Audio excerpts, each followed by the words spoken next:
अगर आप चैनल पर पहली बार आए हैं तो अभी सब्सक्राइब करके बेल आइकॉन प्रेस करें और रहें बाखबर।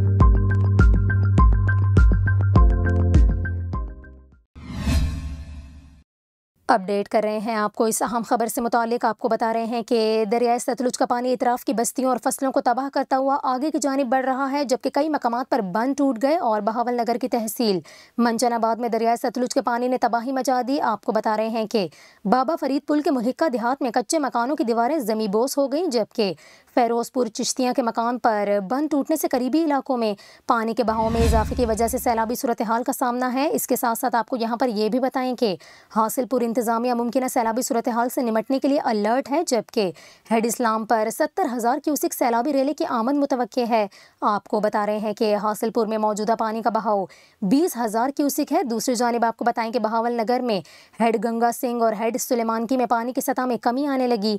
आपको बताएं कि मुजफ्फरगढ़ के मकाम पर भी दरियाए चिनाब में पानी की सतह कम होने लगी है। 1,25,000 क्यूसिक पानी का रेला मुजफ्फरगढ़ की हुदूद से गुजर रहा है, जबकि पुल चिनाब पर पानी की सतह 3 से 4 फीट तक कम हो गई।